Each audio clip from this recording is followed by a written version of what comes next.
Now that we have our quorum confirmed, I would like to review the processes in place to conduct the Zoom webinar meeting in a virtual environment and revisit the guidelines. And thank you all for your patience, especially with me managing a meeting virtually. I tend not to be super great at it, so I'm going to make sure I check when you have your hands raised.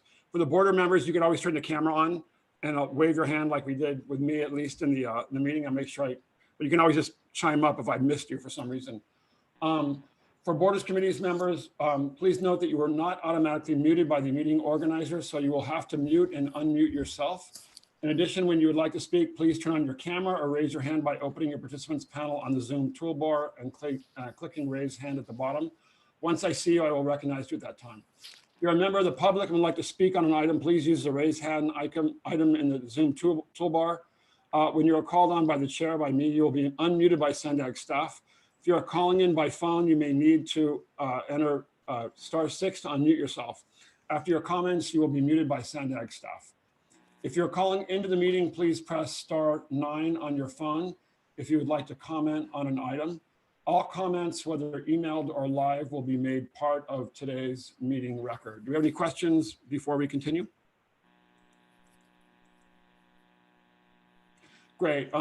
We're going to start on the approval of meeting minutes, but just, and then item number 2, we're going to ask to appoint Councilmember Moreno as Chair Pro Tem. I have to leave at 1, so does Vice Chair Escobar. Thank you, Chair. Councilmember Moreno for agreeing to do that. So item number 1, approval of meeting minutes. We have 2 sets of approval, October 23rd and November 20th, 2020. Do you have any comments from the public on this item, Clerk?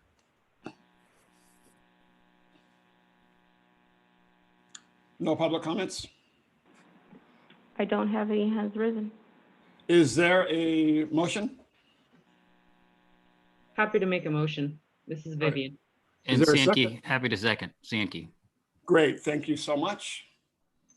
And if we could take a vote, please.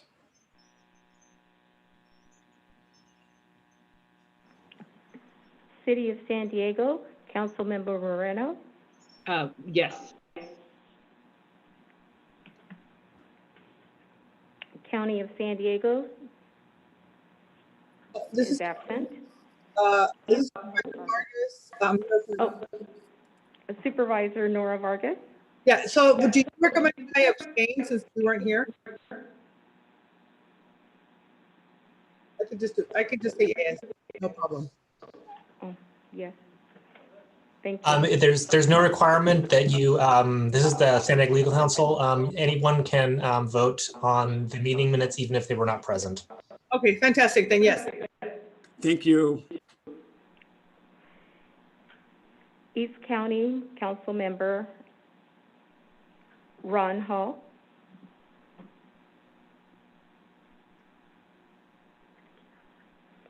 He's absent. Imperial County Supervisor Luis Blancarte. Yes. North County Coastal Council Member Pyra Pata Pastel.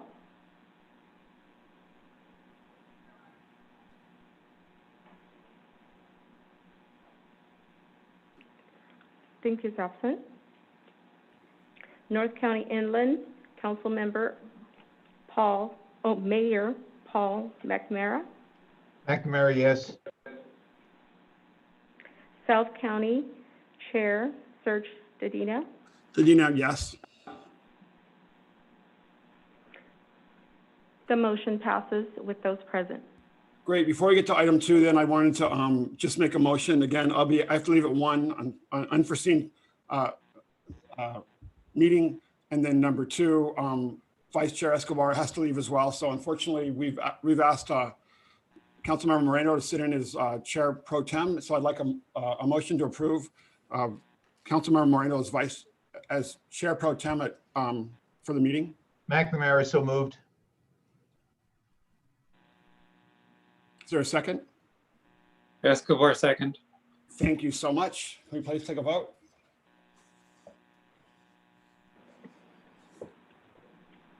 City of San Diego, Councilmember Moreno. Yes. County of San Diego, Supervisor Nora Vargas. Yes.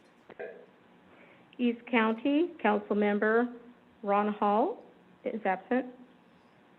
Imperial County Supervisor Luis Pancarte. Yes.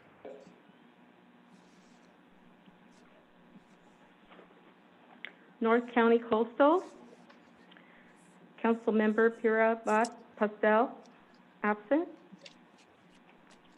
North County Inland, Mayor Paul McNamara. McNamara, yes. South County Chair Serge Dedina. Dedina, yes. Hey, Serge, I hope the surf report isn't what I read. No, Having it's anything not. to Don't do- worry. We're beyond that now. The action passes with those present.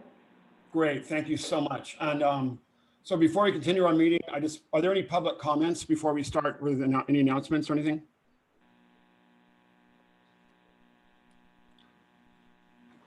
And then before I make a comment, just any member comments? I'm going to welcome, we have new members, so I want to welcome them. But maybe I'll start with the welcoming and then we can, anybody else wants to chime in.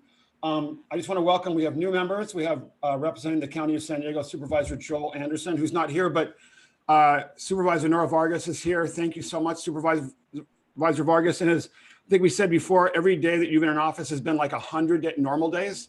So we appreciate you literally leaping and running and doing all the work on the vaccine rollout. And yeah, great work. Thank you so much for standing up for South County and your district. We really appreciate it. And then one nice note is it's my understanding that the new staffer for Supervisor Joel Anderson is Mariko Nakawasi, who is a legendary Imperial Beach resident or grew up in Imperial Beach. So, and I've known her since she was a kid. So Mariko, it's great to have you in attendance and congratulations on your new position. So if you're here. And then City of San Diego new alternate is Councilmember Sean Elo Rivera. And then not new, but I also want to announce Councilmember Priva Bhat Patel from the City of Carlsbad is representing the North County Coastal Cities today, but she's not here, obviously. So we look forward to working with all of you. And, you know, this has been a challenging time for everybody, for every country, every region, every city. And so, you know, I think this committee represents the best kind of government collaboration and can-doism to get things done, whether it's with counties, our tribal governments, obviously in our neighbor to the south in Mexico, and doing it in a way that's equitable, fair, and brings people together and actually solves our problems, whether they're environmental, economic, or issues related to equity and make sure that everybody has a chance to participate. And you know, we have a new government president in Washington and administration, so that'll be an exciting time for this committee. And also, as I said at the board meeting, just highlights the continued need for this committee to show leadership on regional collaboration with our tribal partners, as well as obviously groundbreaking, innovative, and really impactful partnerships with our neighbors to the south in the city of Tijuana, Baja California, the state of Baja California, and obviously the government of Mexico. And this committee in these times of transition takes on added importance. You know, we had the foreign minister of Mexico here at our borders meeting. That was a big deal, right? To make announcements about the state of United States-Mexico relations, and then to tour the Otay 2 project site. You know, we have about $1 billion in projects either recently completed with San Isidro, proposed investments for the Tijuana River Valley, $300 million, and obviously the outstanding Otay 2 project, and then the announcement for La Media as well today, right? So we have a lot of things happening on the border that provide that triple win. They improve the economy, they improve the environment by reducing air emissions or reducing water quality problems, and they improve the quality of life for an area that has been long underserved. So today we talked about adopting a social equity statement for the board of directors. And that's something that we address every time we deal with borders issues, whether it's with our county governments, with our tribal partners, and obviously with Mexico to the south. So we have lots of things going on, including the regional plan and our 5 big moves. And we'll be having a meeting about the South Bay to Sereno corridor proposal on Thursday, January 28th from 6 to 7:30 p.m. via Zoom. You can find out information on the San Diego website. And with that, we have a very interesting Borders Committee agenda, and I would like to see if we have any comments from the public again, or members of the committee.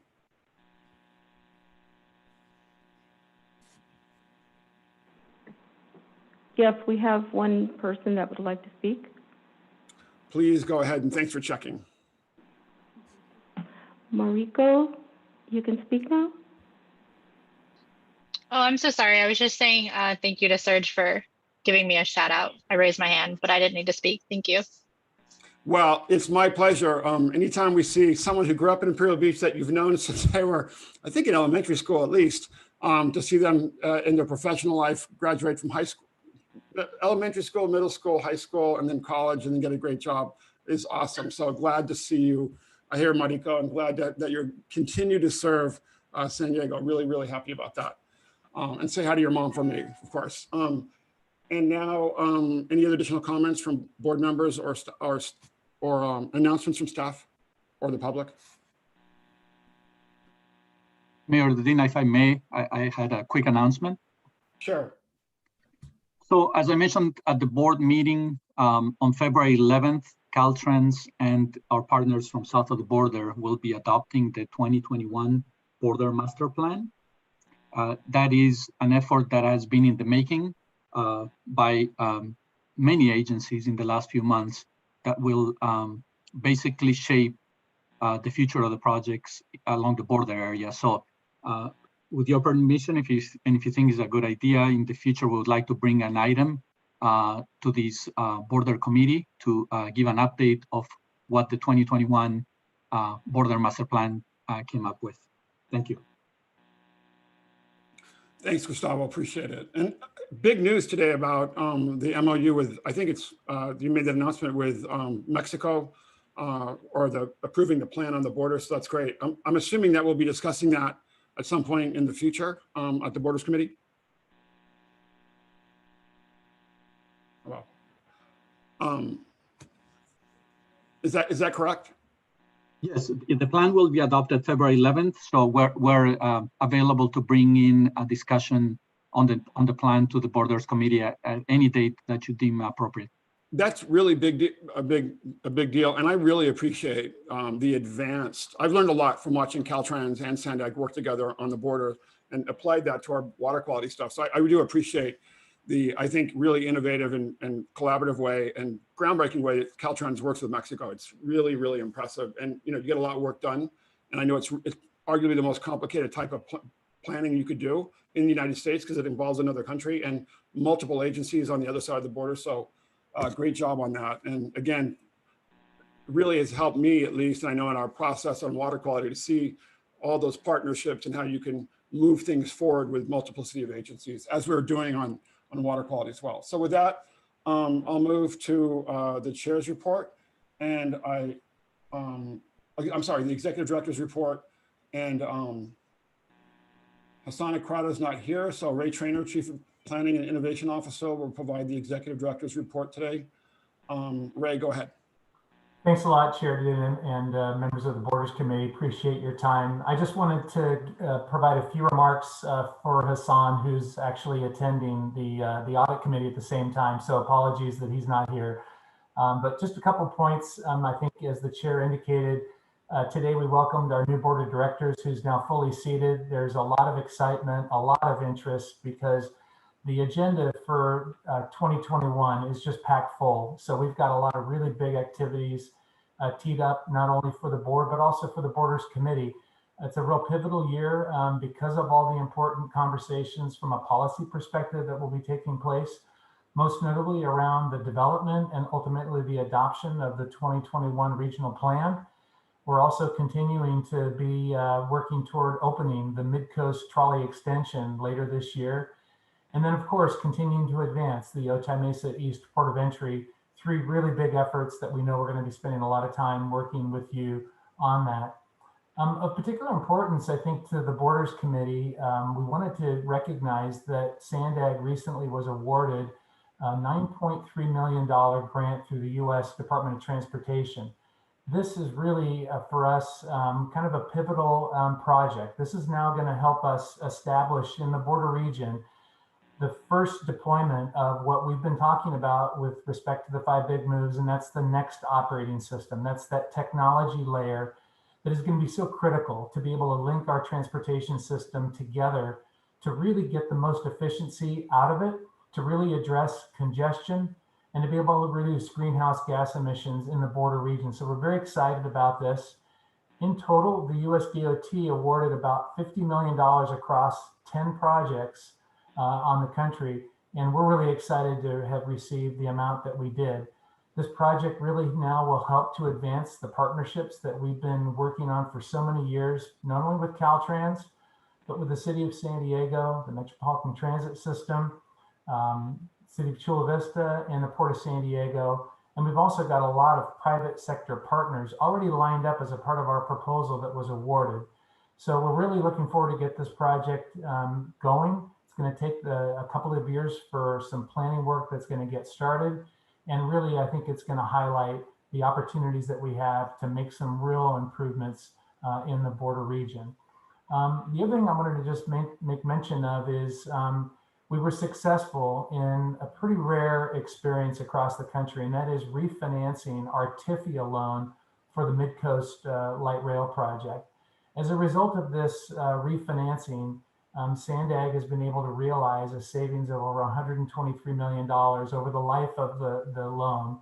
And that TIFIA refinance was led by your CFO, Andre Dujon, and most notably Don Batiste, who worked tirelessly over the last 9 months to be able to realize the significant cost savings. And those cost savings now will accrue back to the region over time, but it does now afford the region an opportunity to be able to reallocate funds, I think, over time to advance other priority projects. And so we're really quite pleased about that.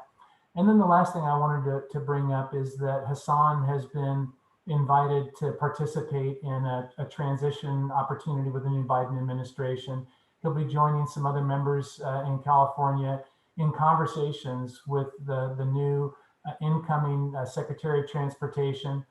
He'll be joined by California Transportation Secretary David Kim and other colleagues around the state who are involved in helping to lead some innovative work in transportation. They'll be talking about the database planning work that Sandag has been really an innovator in, and also information about the priority projects and just the way that we're looking at regional planning in the context of the 5 big moves. So, Chair Dedina, just wanted to give a consolidated report today, and I'll turn it back to you, sir. Thanks so much, Ray. I really appreciate it. And after the chair's report, I'll turn it over to Councilmember Moreno, Chair Pro Tem Moreno. And just one big piece of news is that, as I saw on President Biden's Twitter feed today, he may have already spoken on the phone with President López Obrador of Mexico. That's important. That's big news. I think a lot of us who watch U.S.-Mexico relations are a little concerned about the delay in Mexico acknowledging, or President López Obrador acknowledging the election of President Biden. So that's big news. Again, I think the more that we can all continue our what I call citizen diplomacy and local government diplomacy at every level here, and work on projects that bring people together and bring our countries together is important. We have a model for how to do trans-border infrastructure projects that are now going to help us meet the Paris Climate Treaty and improve our economy and improve the quality of life for folks on both sides of the border. So we have a good model for our presidents in both countries to highlight as an example of fantastic, globally important cross-border collaboration. And that's more important than ever. It's more important than ever, especially as we have this pandemic and we need to work together to work on the pandemic. So with that, there's been a lot of folks, a leaderful effort in the Borders Committee that have served here. And I just wanted to acknowledge their service from the end of last year. And folks who really reach out at every level, interregional, binational, and with our tribal governments. And so I want to thank those who've served and stepped down.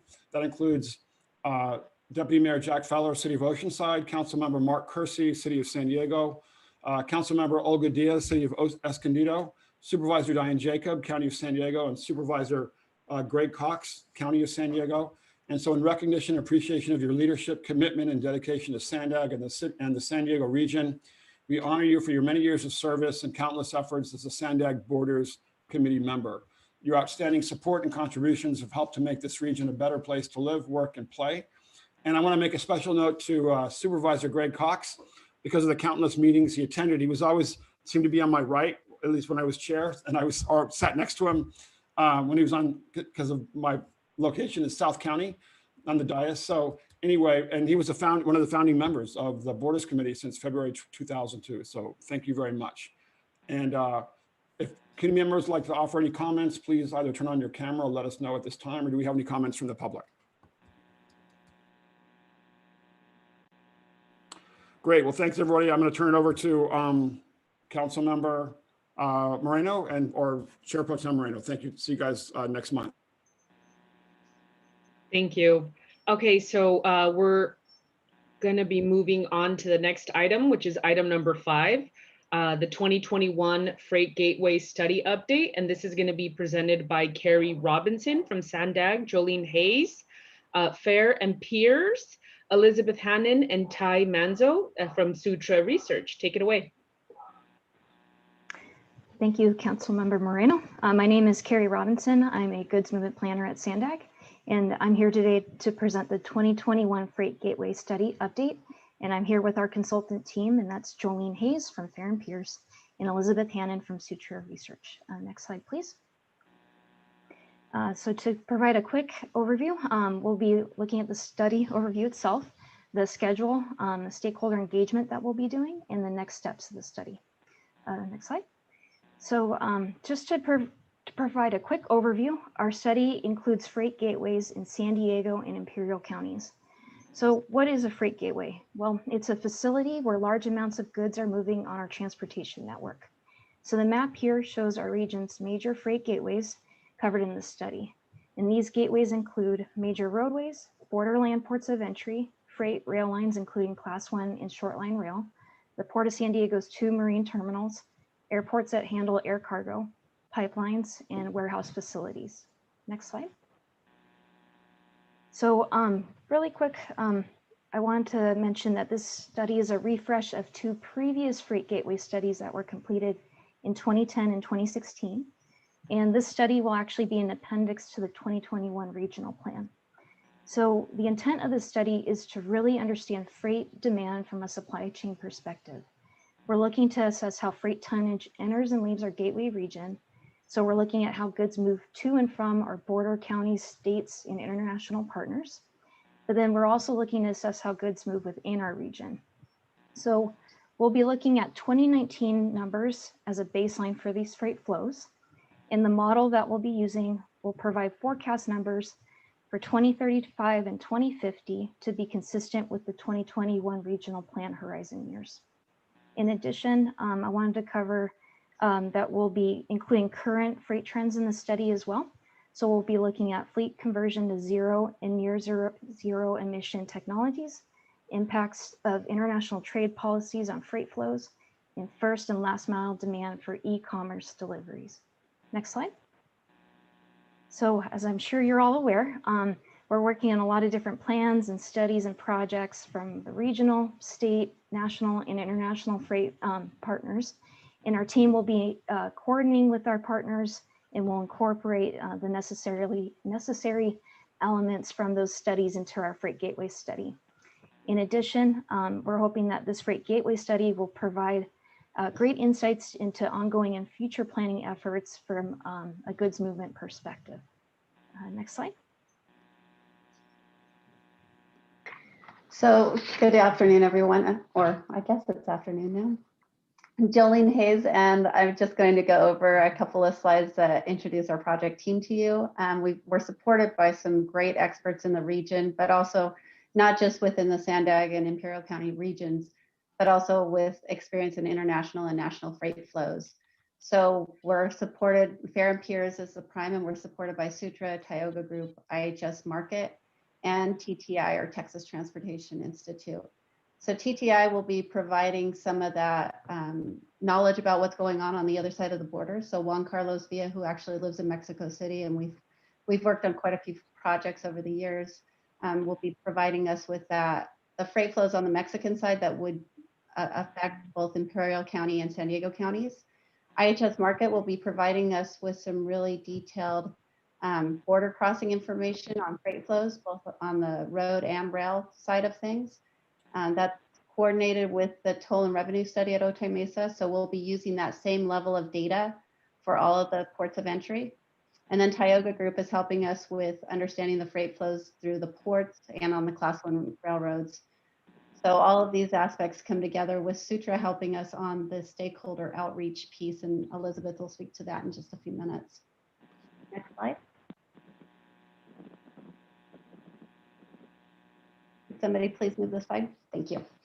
So our study timeline, we kicked off actually in November, so we got a little bit delayed with the procurement process, but we're on schedule to meet all of the other pieces of this. First chunk is existing conditions. So this is the piece we're working on right now with, we've been looking at different data sources to make sure that we understand the truck flows, the rail flows, what's coming through the ports and at the port of entries. And then the next piece will go into forecast and analysis. So this is where the IHS data and the forecasting of freight flows really comes into play, along with those trends that Carrie mentioned early on. So we'll be looking at those three different key trends in this forecasting and analysis piece, and then coming back to this group later on before this gets incorporated into the regional transportation plan. So each one of those diamonds that you see under those blocks of tasks, those are the times that we will be coming back to you and other stakeholders to seek input and feedback on what our findings are. And with that, I'm going to turn it over to Elizabeth. Thanks, Jolene. And we just want to, state that, everything we do at Sandag, including our outreach regarding goods movement and freight. If we can just shift to the next slide, please. Thanks so much. Stakeholder engagement is key with what we do. And Carrie and Jolene and I were just talking this morning about how we'll be engaging our freight stakeholder working group, the working group of Sandag that has not only some truck drivers. So we want to learn from people that are actually in the seat of the trucks, what's changed with their freight flows from our previous studies. What impacts are we seeing from COVID, from changes in tariffs, from changes to nearshoring. And we'll be coming back, as Jolene said, to this committee, as well as to the Transportation Committee at a couple of key points. Here today, the study initiation, also touching base with the Transportation Committee soon. We'll be coming back to each of these entities once we have some findings and be seeking your input and along with the input from the other groups here. And then finally, we'll come back a third time with recommendations in our draft study. We can go to the next slide, please. So our key scope elements, and this is just to get a little bit more detail out there for you to understand what each of those existing conditions, our forecast and analysis and findings will have within them. So the first piece that we're working on right now, we're working on updating the narrative. So this is the third iteration of this gateway study, and what we're doing right now is updating the freight landscape and the explanation, the narrative to how freight is operating in the region. The next step, there's a couple of different tasks that go into that. The freight forecast is one piece, but that will help us with our corridor analysis. So the freight corridors, those are primarily your road and railways. That's what we'll be focusing mostly on to understand what the data is telling us, not only for today's conditions, what's going on, but also helping to inform some of the improvements that may need to happen in the future. And as part of that work, the freight trends analysis will also play a key role in that, with looking at those three different trends that Carrie mentioned. So policy issues all tie into that, and then that closes us up with coming up with the findings that we will bring back to this group to update the 2016 Gateway Study. And those will ultimately be tied into the Regional Transportation Plan. Next slide. So our next steps, right now we're waiting on the data. We've been collecting some pieces that are available, but the IHS market data is a critical component. So that's the piece that we're most excited to see. So we're waiting on that. And then Once we see the data, then it's really engaging the stakeholders through interviews and other processes to make sure that what we're seeing in the data makes sense on the ground, and how to make sure that we're communicating that out. We also want to use that data to help us understand the freight trends, specifically with e-commerce. We know that that's changed a lot. A lot of cities are seeing a demand for fulfillment centers within their communities. You're seeing a lot more Amazon vans in your neighborhoods. We don't know how much of this is going to stick, but we do know that it's a trend that's been growing for a long time before COVID, and COVID, we think, just accelerated it. We don't necessarily see it going back. So understanding all of this is what we're going to be doing in the next steps, and then returning to you and to talk about the existing conditions and what we're finding, and seeking your input on what we've been seeing. Next steps, or sorry, next slide. And I'll turn that back to Carrie to lead any questions. Thanks, Jolene and Elizabeth. That concludes our presentation, and we look forward to working with all of you soon on the necessary input for this study. And with that, we wanted to open it up for questions or any comments. Thank you. Wonderful. Thank you guys for the presentation. So for committee members, if you could raise your hand or turn on your camera, that will indicate that you would like to speak. First off, Mr. Mark Basa. Thank you, Chair. Mark Baza, ICTC. It isn't a question, but I just want to thank Sandag for making us a partner in this project, and particularly the work of project manager Carrie Robinson and the consultant team that has been selected. This is a dynamic team that has the technical expertise on goods movement as well as outreach, and I think that's what you will see moving forward, and we're looking forward to be a big part of that. Thanks. Wonderful, thank you. Supervisor Vargas, would you like to make a comment? None at this time. Oh, okay, sorry, I saw your video on. No, I'm paying attention, so I like to see people. Fair enough. I don't see anybody else's hands up. Clerk, if you can just formalize that no other board member, or I'm sorry, committee members' hands is up. Okay, so no other hands are up, council member. Thank you. Moreno. Thank you. And thank you for the presentation. I too look forward to the outcome of this study. All of us on this Zoom know that San Diego is a binational trade region, and the Otay Mesa Port of Entry that sits in District 8 plays a significant role on truck commerce. Just in July 2019, a total of $65 billion, you guys, that's billion dollars in truck trade crossed through the California Baja Port of Entry. The Otay Mesa Port of Entry saw $47 billion of trade, in which most of the trucks use La Media Road, and an agricultural city street, may I add. In the next item, we're going to hear great news about funding coming towards our region, not only for La Media, but also for Otay Mesa too.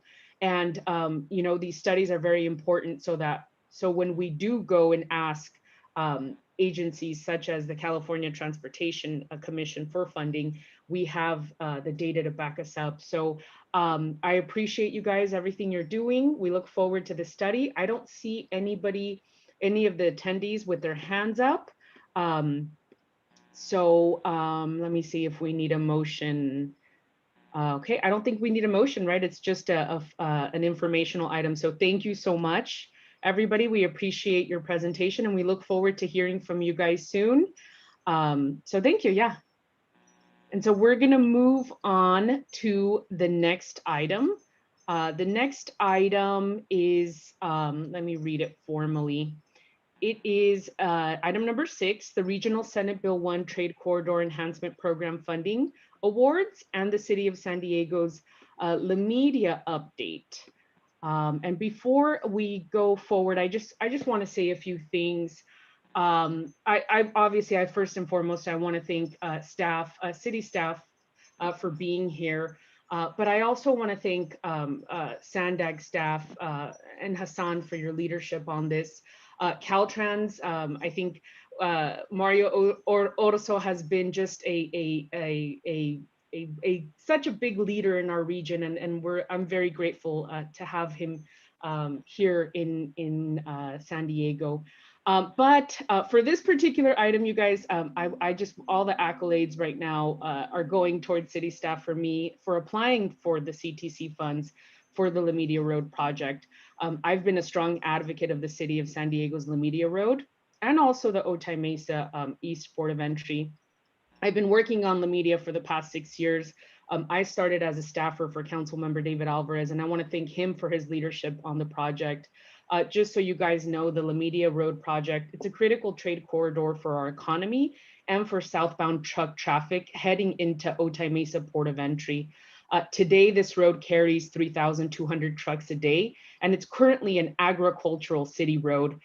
In the previous presentation, we saw a picture, although a little outdated, I may add, because the city of San Diego does have the Otay Mesa southbound working group that was started a few years back. But this project, in essence, is going to repair a vital piece of our freight transportation network, and it's going to alleviate congestion by obviously reducing truck idling.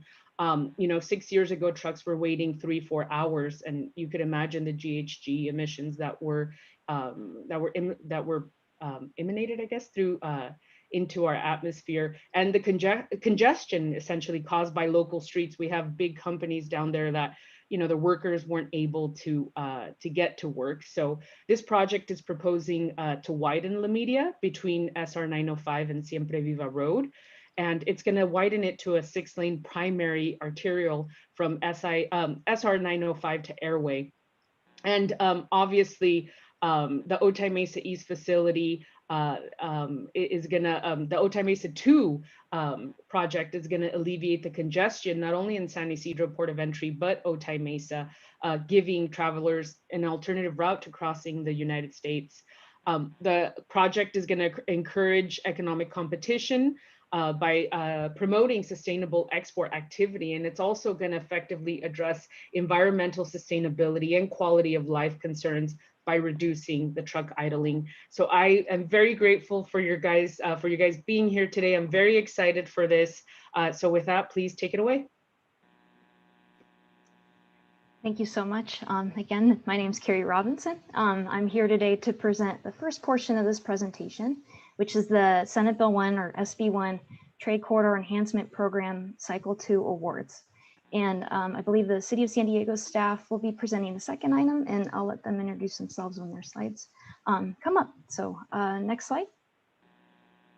So really quick, I know this might be a little redundant from our September presentation, but wanted to give an overview again of what Senate Bill 1 Trade Corridor Enhancement Program is and really what the objectives are. So really quick, the objectives of the program are to fund projects that are vital to California's trade and freight economies on important freight networks. And in addition, projects need to be consistent with the goals found within the national and statewide freight plans. So on December 2nd, 2020, the California Transportation Commission actually adopted the Trade Corridor Enhancement Program. So that means the awards were selected. And so the current map here shows the 4 TCEP projects in the San Diego border corridor, and that includes San Diego and Imperial counties. So really quickly, I'll step through the projects. Sandag partnered with Caltrans on 2 applications. You'll see number 1, it's the Losan project, which included 5 rail projects along the Losan corridor that have freight benefits, and that includes the Del Mar Bluff Stabilization 5 project. Number 2 you'll see is the Otay Mesa East project, which included critical elements required prior to starting the construction of the Port of Entry. You'll see number 3 here is the City of San Diego La Media project, which city staff will be presenting shortly on. And number 4, Imperial County Transportation Commission was awarded funds for their Calexico East Port of Entry Bridge Widening Project. Next slide, please.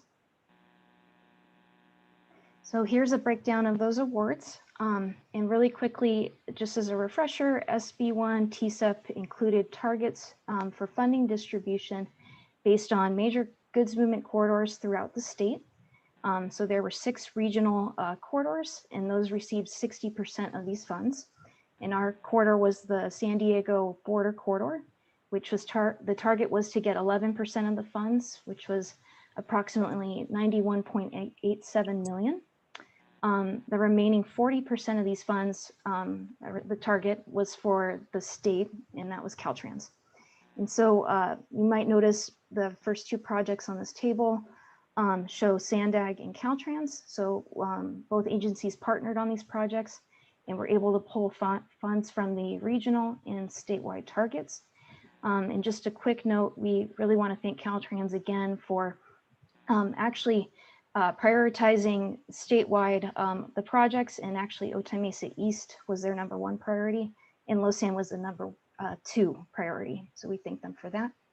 And then just to quickly summarize, the CTC ended up, or California Transportation Commission ended up awarding the region $179.1 million for our corridor. So we're greatly thankful to the commission for doing that. And I just wanted to note that was actually everything we had asked for. So that was a great win for our region. And I did want to highlight that you'll see here on #3 is the City of San Diego's La Media Road project, and they won $22.7 million. And now with that, I'd like to pass it over to the City of San Diego staff to provide an update on their La Media Road project. Thank you. Good afternoon. Thank you, Councilmember Moreno and committee members. I'm Abby Palisade, Assistant Deputy Director with the Engineering Capital Projects, City of San Diego. Wanted to thank the committee for inviting me to provide an update on La Media Road. This is an extremely important project for us. It used to be a developer project with the help of Mayor's Office and also Councilmember Moreno and the community group. This project became a capital improvement project, and it built a lot of traction. Today it's fully funded. We have a very good schedule. Project is on track to go to construction in a couple of years. With me today, Mastane, the senior engineer, also the consultant with Rick Engineering, Kevin Gibson. He is here with us to answer any questions. With that, I'll turn it over to Mastane to go over the PowerPoint. Thank you. Thank you, Abby. Good afternoon. I would appreciate if you can please move the slides to our item, to the agenda slide, please. Thank you. Thank you, Abby. My name is Mastana Shafzadeh with City of San Diego Engineering Capital Projects Department. I would like to also thank SANDAG and Councilmember Moreno for all the support and also for having us today to provide an update on this very exciting project. We will go through a brief description of the project status, schedule, funding, and an overview of the improvements that the project is proposing and some challenges that we are going to deal with on this project. Next slide, please. So as it was mentioned earlier, La Media Road is part of the designated truck route for the Otay Mesa Port of Entry. The project does propose to widen La Media between SR 905 to Semper Viva. So as Councilmember Moreno mentioned already, La Media will be widened to 6-lane from 905 to Airway, and then 5-lane from Airway to Semper Viva. We will also be addressing the flooding issue that currently exists at the intersection of La Media Road and Airway, which would also alleviate the traffic congestion that happens during the flooding and the rain events. Next slide, please. Thank you. So currently project is progressing per schedule. We anticipate to complete our environmental phase, right-of-way phase, and design phase, the final plan estimate, the PSNE phase, basically by November 2021. We would then need to submit for a Caltrans authorization to proceed to construction phase because we're getting the grant. So we will proceed with that after the final design is completed. And then project has to advertise an award that usually takes about 6 months. So we anticipate to be completed by with the award phase by June 2022, and construction is anticipated to start in July of 2022. And currently, per our preliminary construction phase. We anticipate an 18 months construction duration. We will be going over that specific construction phasing later throughout this presentation. So with that 18 months, the construction is anticipated to end by December 2023. Next slide, please. Thank you. The current total project cost estimate, it's about 42.7 million. Of course, our right-of-way cost, as you see in this slide, those are estimates. We don't have the final cost, but the project today is estimated to cost about 42.7 million. As far as the funding, project is currently fully funded for design and environmental phase. And with the 22.7 million grant that we received, which was a really good news, the project is fully funded for construction. And this funding table just shows the year that we anticipate to allocate the funding. And we also anticipate to receive about $4 million in developer contributions. So with that amount and the grant, the Trade Corridor grant, the project will be fully funded for construction and to complete. Now I'm going to ask Kevin Gibson from Rick Engineering to go over some design scope, the improvements that the project is going to basically provide, our current preliminary construction phasing that we're working on, and a little more specific details on the roadway improvements that the project is going to basically propose and complete. So Kevin, if you can please unmute, and next slide, please. I did. Thank you. Thank you to all. And it's great to be here to discuss this exciting project. I'll just get into a little bit of the details, not too much, just kind of give an overview. This gives you the somewhat the aerial of what those improvements are, of where the 6-lane major is. The 5-lane major is from Airway down past Avenida de la Fuente to Siempre Viva. Also note that the intersection of Airway, in both directions, it'll be improved to the ultimate 4-lane major. So that intersection is complete at that location. Next slide. But, you know, the major part of this, if you think about it, you know, it's not just a widening project. This is a major drainage project. And what you see here is the large drainage patterns that exist today at La Media and Airway. And as you can see, there's the flows that come from the north, there's flows from the east and the west, and it all converges at this intersection. And there's basically just 2 crossings now, and they're much undersized of both La Media and Airway. Next slide, please. So this project here, we are putting in and extending large box culverts. They're going to be multi-celled, 4 to 7-celled box culverts, where we first extend the box culvert from Caltrans. It'll extend down and outlet to the west. And then those flows from the east will end up crossing diagonal across the intersection and discharge to the south west there, south of Airway. And then we have the larger box culverts we've added crossing Airway. What this does is it reduces the flooding within this entire area and maximizes the way that the flows can cross to the natural discharge to the southwest. Next slide, please.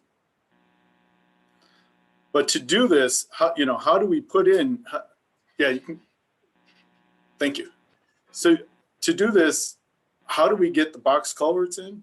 Well, we need to raise the road. And that's what also assists with the reduction in the flooding of this entire roadway.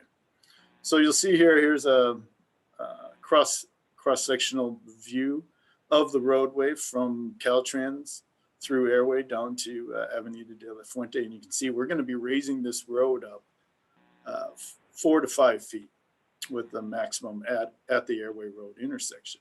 This allows us to fit the new box culverts under the roadway, but also keeps that flooding down below the little road.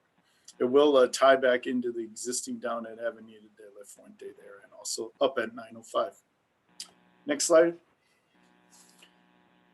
So this one's maybe a little hard to see, but to accomplish this most efficiently, safely, cost effectively, is to phase this in a way so that this construction can be all completed simultaneously. To do that, we need to close down that intersection, and it will be closed, we're estimating, for 9 to 11 months.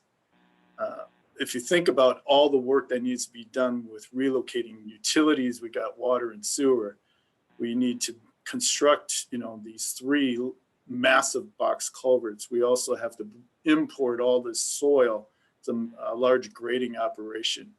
It is a large improvement project that isn't just widening a road a little bit in each direction.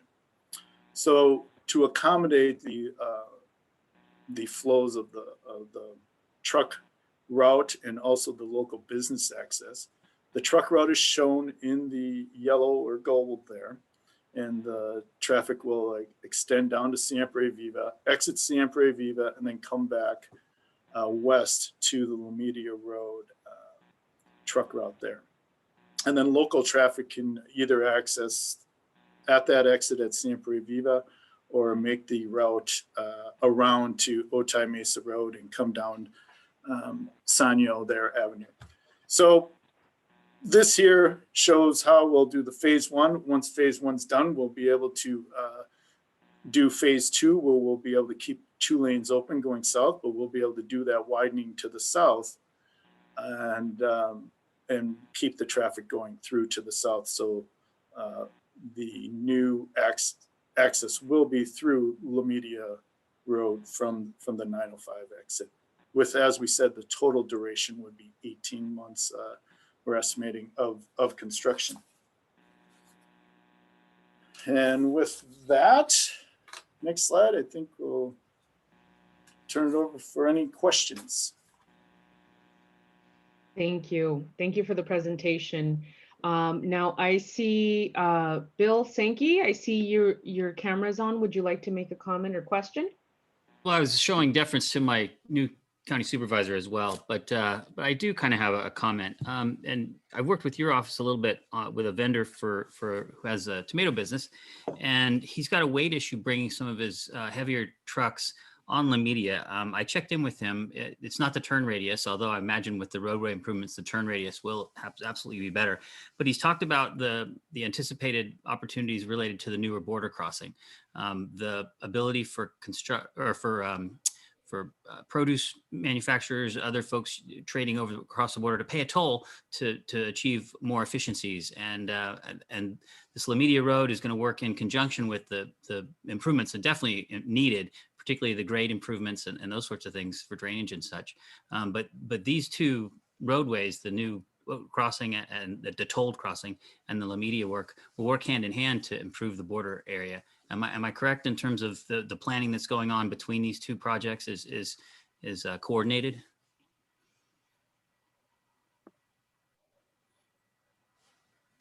Who are you asking the question to?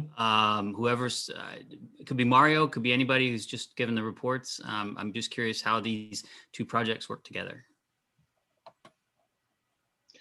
Well, if there isn't staff available, I think they're working simultaneously. There are 2 projects that are, one is a city project. The city of San Diego is definitely working with Caltrans, as was mentioned earlier. But the Otay Mesa Port of Entry 2 is a Caltrans and Sandag project, and it's in the county of San Diego. So they're working in conjunction, right, at the same time simultaneously. Okay. Yes, council member, I will confirm that our efforts are all definitely coordinated between the 2 projects. Fabulous. Excited to see them all come forward. Thank you. Next, I have Mr. Basa. Thank you, Chair. I just wanted to congratulate you on all your efforts over these last 6 years, but you and I know that that's been a need since there was no SR 905 freeway. And it was Otay Mesa Road, City of San Diego connection to that road. And so it's really tremendous how you're moving forward with staff. And I just want to congratulate you. Thank you. We really appreciate it. Calixto Mateos.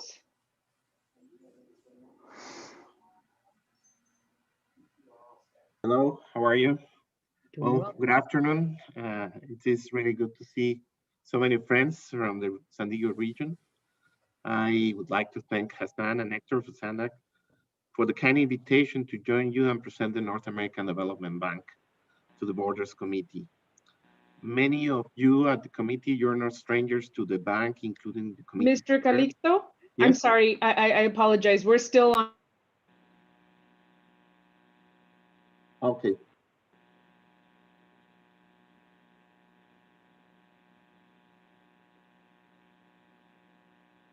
Councilmember Moreno, you are self-muted. Sorry about that. Maybe the clerk could help me out. If there are any other committee members that would like to make a comment, if you could raise your hand or turn on your camera. Okay. Oh, Mr. Gustavo? There are Yes, no thank you, hands raised. Councilmember Moreno.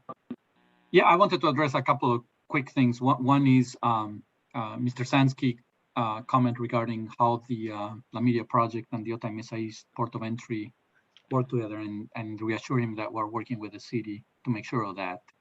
And then I wanted to also thank you, Councilmember Moreno, for the kind words for our corridor director, Mario Orso, and his team. Everybody knows that the Otay Mesa East port of entry wouldn't be this far along if it wasn't because of his leadership, and also the multidisciplinary team that he leads from both Caltrans and SANDAG. We're definitely very happy. We congratulate the city for getting the funding for La Media Road, and we're very happy for the money that we got both for the Del Mar Bluffs, the Otay Mesa East port of entry, as well as for the money to fully fund the Calexico East port of entry. In the case of Calexico East, that money will go towards making sure that some safety improvements as well as active transportation improvements are included as part of the project.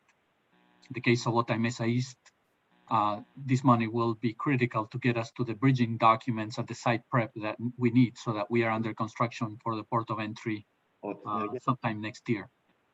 And obviously for Del Mar Bluffs, that money was critical to make sure that we did all the safety improvements that the Lausanne corridor needed. So we're really appreciative of the partnership with both SANDAG and ICTC. We're really glad that we got all the money that we asked for, and we look forward to making that money go to work very soon. Thank you. Thank you so much. I don't see any of our committee members with their hands raised. And clerk, if you could just confirm that there is nobody in the public that would like to speak.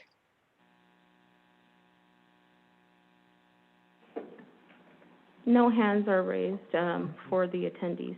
Okay, wonderful. Well, thank you again to Abi, to Mastaneth, and Kevin Gibson for your presentation. We really appreciate all your hard work, and we look forward to the groundbreaking. And so now we're going to move on to the next item. This is item number 7. I'm pleased to introduce Mr. Calixto Mateos, Managing Director of the North American Development Bank, also called NADBank. As you may know, NADBank is a tool that was created as part of NAFTA.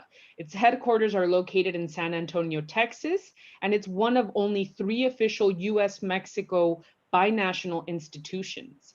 The NADBank absorbed the former Border Environmental Cooperation Commission, and I'm sure we're going to hear important and very useful information for our region.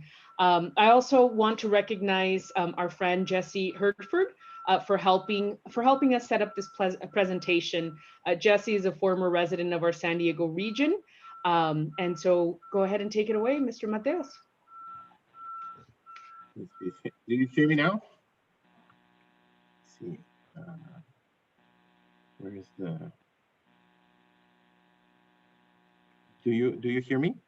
We can hear you. Okay, sorry. Well, once again, I'm very happy to be here and be able to present the bank. I thank you, Congresswoman, and I see that there are a lot of friends, so some of them you are already knowing what the bank does. I'll try to get to that a broad presentation of what we're doing and how we can help the region of the California, Tijuana river. So could we go to the next slide, please? Or yeah, thank you. So as Congresswoman was telling, we are a bank that was created as part of NAFTA at that moment. It's actually on a separate agreement, which the charter of the bank. And we have a clear mandate to develop and finance environmental infrastructure along the US-Mexico border. And this is, of course, to improve the well-being of the population. The border is defined in our charter as 100 kilometers north, that's roughly 62 miles, and 300 kilometers south, 186 miles south of the border. And we provide loans and grants for the implementation of projects. And we also offer technical assistance for project development. As it was mentioned, we are a binational institution owned equally by both countries, and we are located in San Antonio, Texas. We go to the next one, please. In order to proceed in our goal of financing environmental infrastructure, we have defined several sectors in which we get involved. And as you can see, there's a clear mandate for water and sewage. There's also residential, industrial, and hazardous waste, air quality, clean renewable energy, and energy efficiency. Those are the sectors we are focusing in our environmental mandate. And it includes, as you could see in the description, a lot of particular types of projects. One, it's of course all the storm drainage, water conservation, wastewater collection. We also have, in terms of air quality, ports of entry, and we have the clean renewable energy, which is clearly solar, wind, but also biofuels, biogas, geothermal. If we go to the next slide, please. So as I was mentioning, we provide, let's say that we have three types of products that we offer. One is loans, which could go up to 85% of the project cost. We provide, of course, competitive fixed or floating rates. We go long terms, as we can, most of these projects have a long life. We really go from 5 to up to 30 years. We provide, in order to structure all these loans, we do provide all the technical services, because sometimes, I mean, promoters do not have that expertise, but we work together with them to be able to structure the service. And we actually, we're running a specific program for, we call PROREC, the COVID-19 recovery program, that is focusing on fast funding of projects that have an impact on creating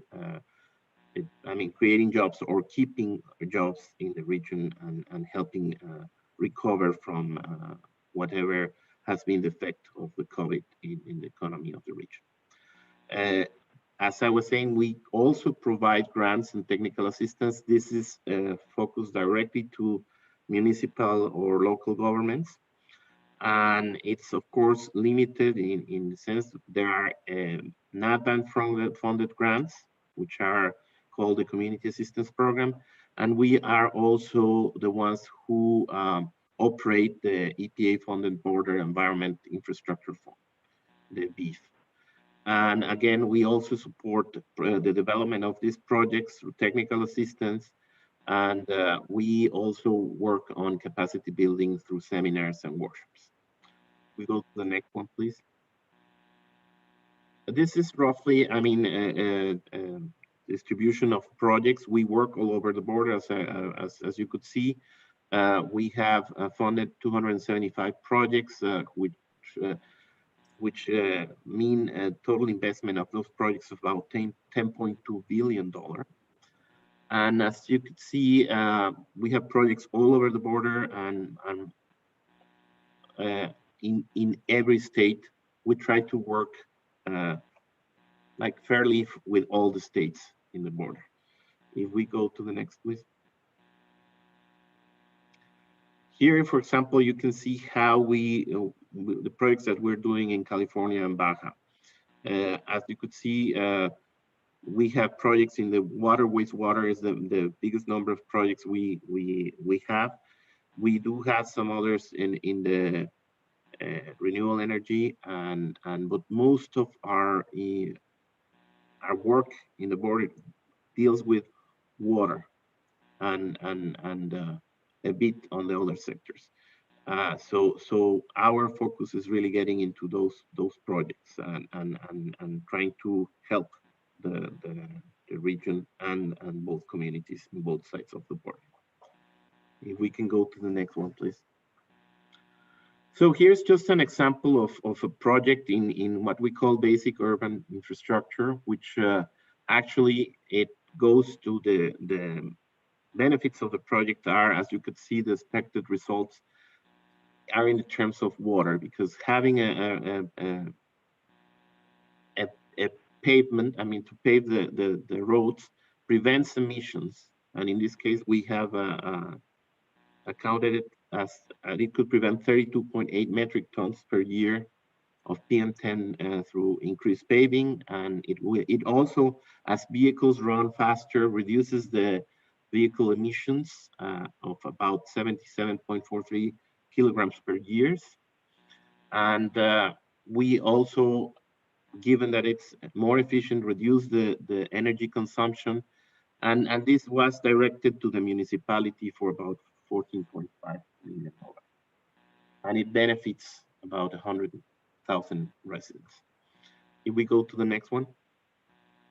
Here's another example of in Mexicali. Again, you know, it's about reducing air pollution, helping,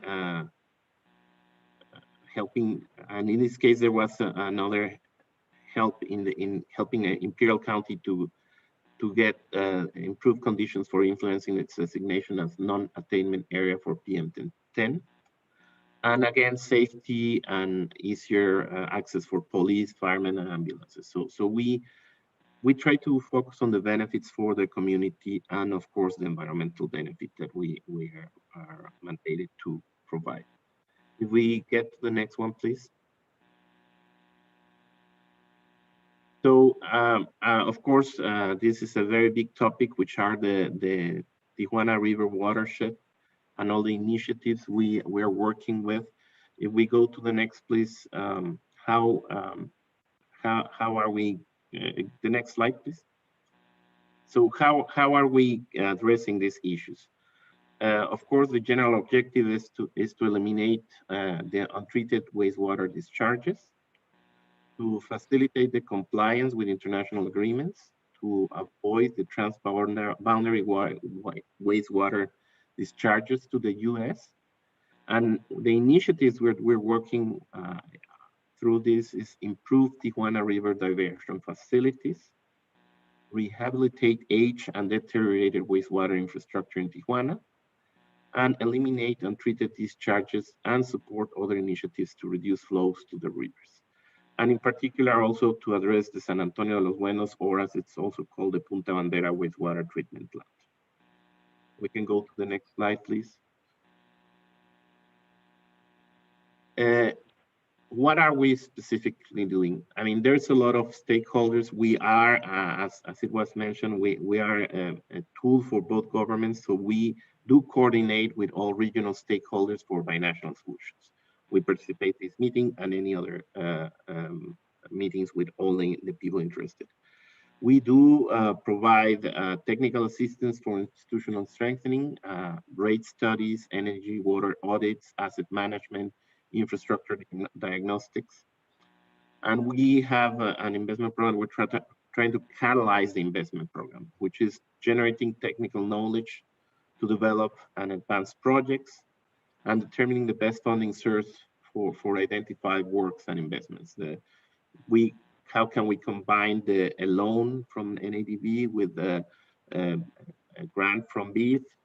How can we get the Mexican side to also provide funds, either by the Federal Water Agency, or the CONAGUA, or other federal or local funding? And we should also work, and we also work with the small utilities or the utilities to try to get some investments out of their annual budget. So we work at all levels, at different levels, federal, local, and municipal. So if we can get to the next. In terms of the investment program that we keep doing in the Tijuana River watershed, we so far have gotten a program of 43 million. And we have worked in the Colector Poniente and Poniente 1A, and that's complete. There was 10 million. The Colector on the Oriente, which is under construction, that's 2 million. The diversion system improvements, the upgrades in the PV-SILA and the under development upgrades in the PV1 and 1A and 1B, 15 million, and the Colector International, 16 million. So as you could see, there's an immediate reduction with these projects. It's again, we're working it. We haven't finished all the projects, but we are working in the direction. And you can see that there's a reduction in the discharges. And from the first part, about 6.5 million gallons per day. And with the new pumps, we're expecting 34 million gallons per day. And we also need to work the Colector Internacional because we can help with that, reduce the risk of a catastrophic spill to the US of 60 million gallons per day. If we go to the next. The other sector that or types of projects that I want to highlight that we are involved and that we would like to get more in the financing, and that we're working with SANDAG and with all the people involved is the ports of entry. If we go to the next slide.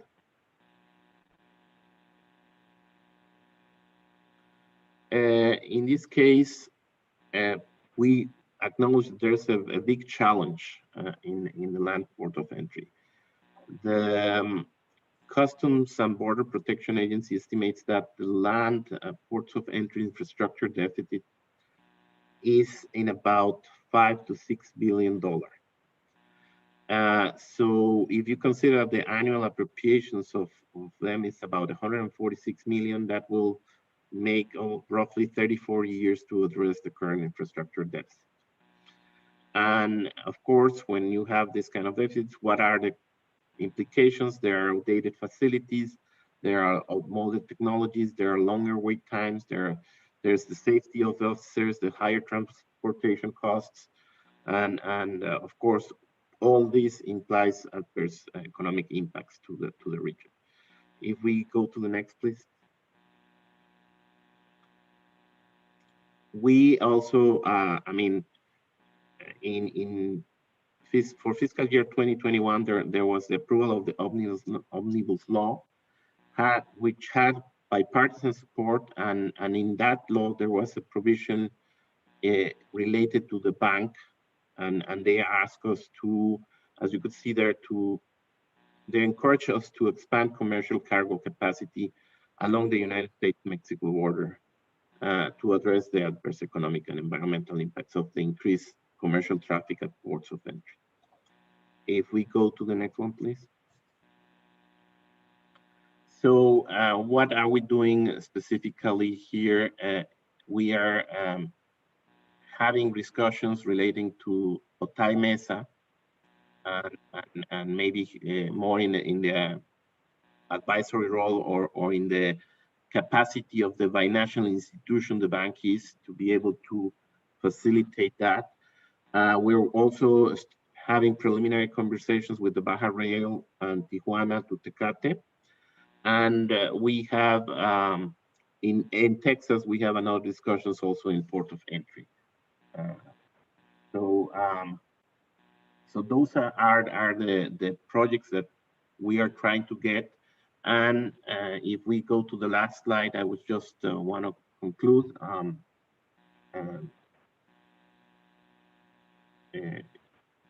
I mean, we have got all the support, let's say, from bipartisan by U.S. Congress, and we are confident that this is going to be a big topic as well for the incoming administration. And so I think that it's also good that the bank gets involved in this kind of projects, as they are a source of revenue, generating some revenue for the bank, which again, as being a financial institution, what we do is that's the source for us to do the grant programs, which in most cases we use for the water projects that we are developing in the same zone. So I think this is just a brief description of what's the bank, and we are open. And of course, if you want to contact us, we'll be happy to entertain any project that you may have, any idea. We do help develop those ideas into projects. So please, if you do want and have a good idea, just contact the bank. Of course, we have to analyze it and define that it fits our mandate and our priorities. So thank you very much, and I'm of course open to any questions that you may have. Wonderful. Thank you for the presentation. Now, if Borders Committee members would like to offer any comments or questions, this is a reminder to please either turn on your camera or raise your hand at this time. And I'd like to call on Mr. Bill Sankey. All right, thanks very much, Councilmember. And Senor Mateos, thank you very much for focusing on the Tijuana sewage problem through a couple of your slides there. And I'll drill down just a little bit on those, if I could. You mentioned your San Antonio de las Buenas. Everybody's looking at that, it needs work, but none of the specific things that you identified in a follow-along slide included anything on that particular plant. It's the one obviously operating with the least amount of efficiency and where the biggest amount of sewage flow is actually just escaping into the ocean. It's not so specific to the Tijuana River Valley, but sometimes when we get those south flows, that affects Playas and Rosarito and including places north of the border as well. So can you talk a little bit about the status, where either from your bank or maybe something you've heard of from the south of the border that is going to result in some improvements in the in that particular plant? Well, what I can say, I mean, is we've just concluded a study on that plant, and we're working actually with the Mexican federal government to actually identify the best way that there can be some projects in the Mexican side, and that involves that plant in a way to divert the flows of the river. And as they are defining the strategy, I mean, we will define exactly how we can get involved. So I can only tell you that they are still working on it. We're still working on it, and it's coming also with the coordination with the U.S. side that we're working with the government. Okay, I guess the good news for those of us on both sides of the border is that there's discussions, there's progress on that particular problem. The second thing, specifically, you talked about a project that you guys funded for pumps in the Tijuana infrastructure area. And I know that's been a particularly effective way to get immediate benefits from reducing spills and that kind of thing. Where are you guys in terms of completing that particular part of the process? Well, we actually, in this case, I must say that the pumps were funded by SILA, which is the IBWC branch in Mexico, and I, as you mentioned, I think they are very advanced in that first phase. We are in the process of having the certification of our project to the second phase. Okay, so that's moving along, and so it's partway done. Can you give us any idea as to sort of is that a 18-month kind of out to finish that, or is that a 3 years out to finish that? I'm sorry to be so specific, but I want to be able to share. I know time things always slip, but I'm just kind of curious about the time frame on that one. Well, first of all, it's a priority for the bank, and we will be working in a 1A and 1B projects. And I mean, the thing is, we have to have the project, we have to have all structure, but there's a priority. So it will, we will work as fast as possible. I mean, Okay, I'm sorry to pin you down. Sorry to pin, it's some of the easiest stuff to get at, and anyway, just okay. And then my last question involves something you mentioned as far as the Tecate Rail Link. As an MTS board member, very familiar with the sort of the ups and downs of that project. And sadly, right now, we're kind of on a bit of a down because the Baja Rail folks have missed a couple of their lease payments. And so it's my hope that that link can become a big part of how we do infrastructure trade across the border. And obviously NADBank money would seemingly be a good spot to start for that. What's your take on the ability to get that train running, I guess would be the easiest way to characterize the question. Well, as I put it there, we're just starting the preliminary conversations. We're hopeful that we can find a way to fund it. It seems a great opportunity again to connect not only this side but also with the other one, and so we're analyzing that also in part in our project in the region. Okay. Well, I know that rail is tremendously more efficient when it comes to moving freight, and where greenhouse gases are measured, where time is That will measured. reduce pollution in It's a big gain if we can get that working. So anyway, again, thank you very much, Senor Mateos, for your remarks. Big supporter of what you do, and keep it going. Thank you, Bill. Thank you. Okay, now we're going to move on to Natalia Figueroa. Thank you, Councilmember Moreno, and hello to everyone. I just wanted to add up on Councilmember Sankey's question about the pumps installed at Pevasila with the information we have at the consulate. Those three new pumps that were installed at Pevasila were paid with Baja California State's resources. And SILA, as Mr. Calixto Mateos answered, is in charge of the rehabilitation of the whole pumping system. So they are doing that. I don't have a specific date on when they will finish with the rehabilitation works of Pevasila, but now Pevasila is in hands of the Mexican section, the SILA. So thank you so much, Mr. Calixto Mateos, for this presentation, and Consul General sends his regards too. And Natalia, thanks for the follow-up. Great seeing you again. Keep up the good work. Yeah. Thank you. Are there any other committee members that would like to make a comment? And I don't see anybody from the public. If the clerk could verify that. Yeah, I don't see any hands, Councilmember Moreno. So thank you to Mr. Mateos for your presentation. Please send our regards to the NADBank board, especially our great friend, Senator Denise Duchesne Moreno. Thank you. So we're going to move. Yeah, absolutely. We're going to move on to the next item, which is continued comments. Do we have any continued public comments, clerk?